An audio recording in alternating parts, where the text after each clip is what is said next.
Hello friends, Ram net JRF channel में आपका स्वागत है। इस चैनल पर हम एनटीए नेट पेपर 1 और पेपर 2 दोनों की तैयारी करवाते हैं, वो भी एक सिस्टेमेटिक तरीके से।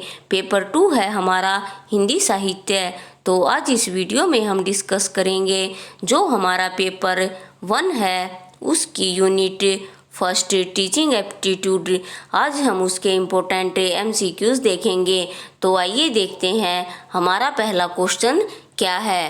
पहला क्वेश्चन है हमारा, निम्नलिखित में से कौन सा शिक्षण का आधारभूत प्रतिमान मॉडल है, यानी बेसिक मॉडल है। तो ए अधिगम का प्रतिमान, बी निर्देशात्मक प्रतिमान, सी दोनों ए और बी और डी उपरोक्त में से कोई नहीं। तो फ्रेंड्स इसका हमारा राइट ऑप्शन होगा सी। निम्नलिखित में से कौन सा कक्षा शिक्षण का आधारभूत प्रतिमान है, यानी बेसिक मॉडल है। तो ये दोनों ही अधिगम का प्रतिमान और निर्देशात्मक प्रतिमान, ये दोनों ही बेसिक मॉडल हैं टीचिंग के। तो इसमें हमारा राइट ऑप्शन होगा सी, दोनों ए और बी। अगला क्वेश्चन देखते हैं। क्वेश्चन नंबर 2, यदि कोई व्यक्ति एक शिक्षक बनना चाहता है तो उसके लिए आधारभूत आवश्यकता क्या है, यानी यदि कोई भी व्यक्ति टीचर बनना चाहता है तो उसके लिए आधारभूत आवश्यकता क्या है, यानी जरूरी चीज़ें क्या हैं। पहला है इसका ऑप्शन ए, शिक्षण में वास्तविक रुचि, बी छात्रों को नियंत्रित करने के बारे में आत्मविश्वास, सी विषय का ज्ञान और डी अच्छी अभिव्यक्ति। तो फ्रेंड्स इसका जो हमारा राइट आंसर होगा वो होगा हमारा सी, विषय का ज्ञान, यानी शिक्षण में वास्तविक रुचि ये हमारा नहीं होगा, और छात्रों को नियंत्रित करने के बारे में आत्मविश्वास ये भी नहीं होगा, और अच्छी अभिव्यक्ति ये भी नहीं होगा। तो यदि कोई व्यक्ति या कोई भी टीचर बनना चाहता है तो उसके लिए आधारभूत आवश्यकता है कि उसे अपने विषय का ज्ञान होना बहुत ही ज़रूरी है। अगर टीचर को अपने सब्जेक्ट की ही नॉलेज नहीं होगी तो वो स्टूडेंट्स को क्या पढ़ाएगा। तो विषय का ज्ञान होना बहुत ही ज़रूरी है। नेक्स्ट क्वेश्चन है हमारा तीसरा, निम्नलिखित कथनों में से कौन सा सत्य नहीं है। तो फ्रेंड्स हमने नहीं पर भी फोकस करना है। कई बार स्टूडेंट्स जो होते हैं वो नहीं पर फोकस नहीं करते और जल्दबाजी में जो क्वेश्चन उन्हें आता है वो भी गलत कर देते हैं।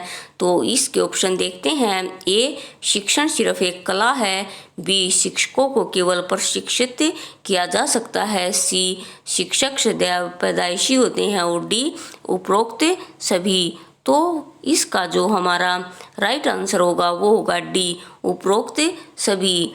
तो शिक्षण एक सिर्फ एक कला है, और बी है शिक्षकों को केवल प्रशिक्षित किया जा सकता है, और सी शिक्षक सदैव पैदाइशी होते हैं।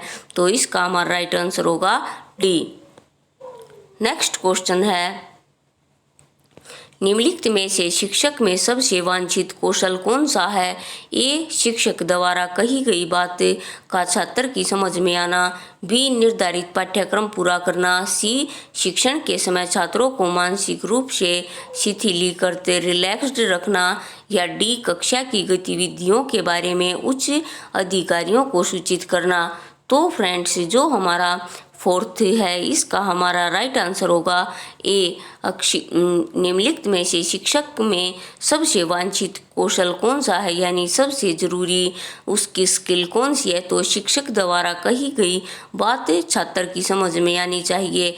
तो अगर कोई भी टीचर पढ़ा रहा है तो उसकी बातें अगर स्टूडेंट्स को समझ में आ जाती है तो ये शिक्षक का सबसे बड़ा कौशल माना जाता है। अगला क्वेश्चन है हमारा क्वेश्चन नंबर 5, सूची 1 और सूची 2 सुमेलित कीजिए। सूची 1 यहाँ दी गई है और सूची 2 दी गई है। इसमें शिक्षण का स्तर और इसमें प्रमुख प्रस्तावक यानी जो शिक्षण स्तर हैं वो किसने दिए हैं। पहला है समृद्धि स्तर, दूसरा है ग्रहण शक्ति स्तर, और तीसरा है विचारशील स्तर। इसमें पहले हर्बर्ट, मॉरिसन, हंट ये तीनों दिए गए हैं। तो इसके ऑप्शन देखते हैं। पहला है ए का पहला, दूसरा, दूसरे का दूसरा, तीसरे का तीसरा, और बी में पहले का पहला, दूसरे का तीसरा और तीसरे का दूसरा।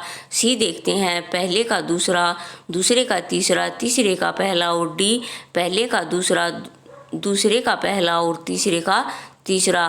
तो इसका हमारा राइट ऑप्शन होगा ए, पहले का पहला और दूसरे का दूसरा और तीसरे का तीसरा, यानी समवर्ती स्तर मेमोरी लेवल हर्बर्ट ने दिया है।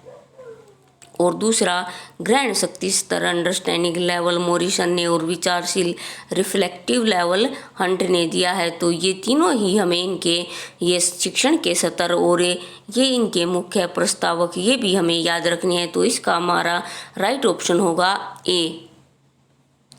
अगला क्वेश्चन है हमारा छठा, निम्नलिखित में से कौन सा शिक्षण के विभिन्न सत्रों का सही क्रम है?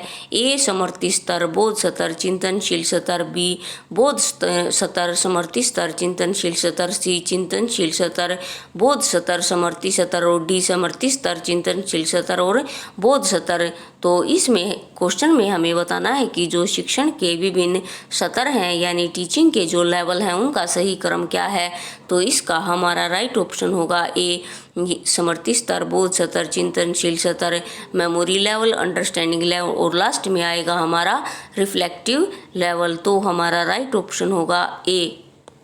अगला क्वेश्चन देखते हैं, निम्नलिखित में से कौन सा शिक्षण अधिगम प्रक्रिया टीचिंग लर्निंग प्रोसेस में स्वतंत्र चर है? यानी टीचिंग लर्निंग प्रोसेस में जो स्वतंत्र चर यानी जो इंडिपेंडेंट चर है वो कौन सा है? ए शिक्षक, बी शिक्षार्थी, सी संस्थान, या डी माता पिता। तो इसका हमारा सातवें का राइट आंसर होगा ए, शिक्षक क्या है?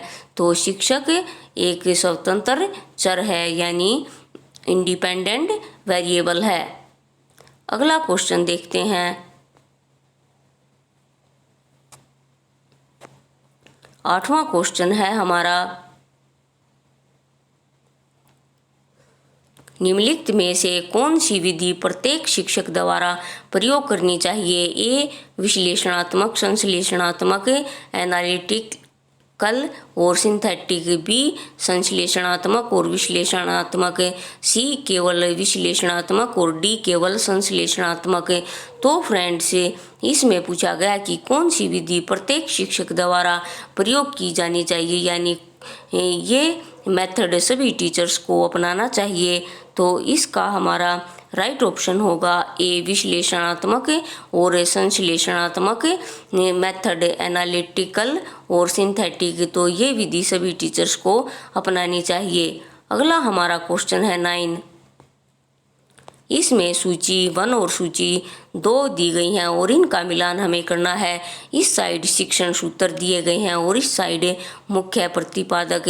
पहला है संपूर्ण से अंश की ओर, दूसरा है संवेदन और तीसरा है भावना का प्रशिक्षण। इस साइड इनके नाम दिए गए हैं, गेस्टाल्ट मनोवैज्ञानिक और जाना, सेकंड डाल्टन और तीसरा मोंटेसरी और फ्रोबेल। तो इसके ऑप्शन देखते हैं, पहला है पहले का पहला, दूसरे का दूसरा और तीसरे का तीसरा, बी है पहले का पहला, दूसरे का तीसरा और तीसरे का दूसरा, सी है पहले का दूसरा, दूसरे का तीसरा और तीसरे का पहला, डी है पहले का दूसरा, दूसरे का पहला और तीसरे का तीसरा। तो फ्रेंड्स इसका जो हमारा राइट ऑप्शन होगा वो होगा हमारा ए। ये हमारा राइट ऑप्शन है संपूर्ण से अंश की ओर, गेस्टाल्ट साइकोलॉजी, और दूसरा है संवेदन डाल्टन, और तीसरा है भावना का प्रशिक्षण मोंटेसरी और फ्रोबेल ने दिया है। तो ये इम्पोर्टेंट है, हमें याद रखना है। अगला क्वेश्चन है हमारा क्वेश्चन नंबर 10, निम्नलिखित में से कौन सा कथन शिक्षण की प्रकृति को दर्शाता है? ए यह एक कला है, बी यह एक विज्ञान है, सी यह विज्ञान एवं कला दोनों है, और डी यह न तो कला है और न ही विज्ञान। तो जो शिक्षण की प्रकृति को दर्शाता है उसका हमारा राइट ऑप्शन होगा सी, यह विज्ञान एवं कला दोनों है। अगला हमारा क्वेश्चन है, 11वां, निम्नलिखित में से कौन सा क्रम शिक्षण के 3 सत्रों को दर्शाता है? पहला है शिक्षण का स्मृति सत्र, दूसरा है शिक्षण का बोध सत्र, तीसरा है शिक्षण का चिंतनशील सत्र और चौथा है शिक्षण का पेडागोजिकल सत्र। तो आइए कूट देखते हैं। ए पहला, दूसरा, तीसरा, बी है दूसरा, तीसरा और चौथा, सी है पहला, तीसरा और चौथा, डी है पहला, दूसरा और चौथा।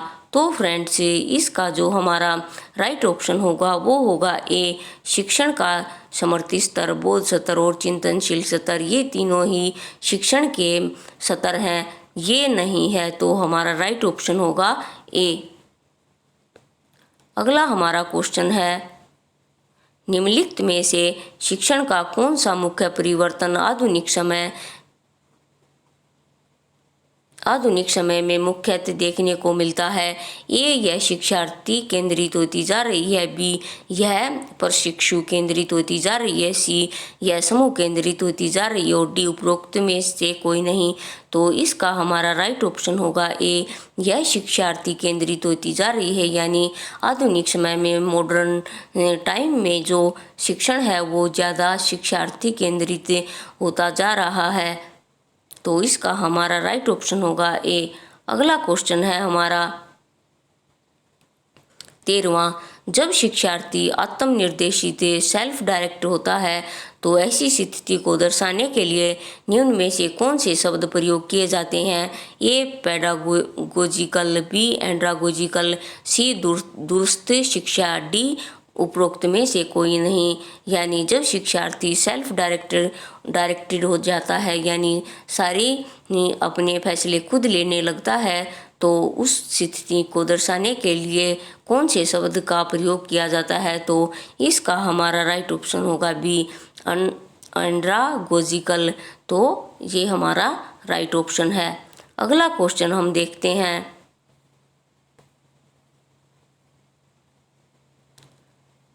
अगला क्वेश्चन है हमारा 14वां, निर्देशात्मक उद्देश्य छात्र के लिए लिखे जाते हैं जिनमें यह बताया जाता है कि छात्रों से क्या अपेक्षित है। निम्न में से कौन से लक्षण ऐसे उद्देश्यों में होने चाहिए? ए, विशिष्ट यानी स्पेसिफिक, बी, नमूदार ऑब्जर्वेबल, सी, मापने योग्य और डी, उपरोक्त सभी। तो इसका जो हमारा राइट ऑप्शन होगा वो होगा उपरोक्त सभी, यानी डी। निर्देशात्मक उद्देश्य छात्र के लिए लिखे जाते हैं जिनमें बताया जाता है कि छात्रों में क्या अपेक्षित है। तो निम्न में से ऐसे लक्षण के उद्देश्य में होना चाहिए विशिष्ट, नमूदार, मापने योग्य। तो इसका राइट ऑप्शन है डी। अगला हमारा क्वेश्चन है 15वां, निम्नलिखित में से कौन सा कथन गतिशील शिक्षण वातावरण के संदर्भ में सही है? ए, शिक्षक एक आश्रित चर है और छात्र एक स्वतंत्र चर है, बी, शिक्षक एक स्वतंत्र चर है और छात्र आश्रित चर है, सी, दोनों शिक्षक और छात्र मध्यवर्ती चर हैं और डी, उपरोक्त में से कोई नहीं। तो इसका हमारा जो राइट ऑप्शन होगा वो होगा बी, गतिशील शिक्षण वातावरण के संदर्भ में सही है कि शिक्षक एक स्वतंत्र चर है, यानी इंडिपेंडेंट वेरिएबल है और छात्र एक आश्रित चर है, स्टूडेंट डिपेंडेंट वेरिएबल है।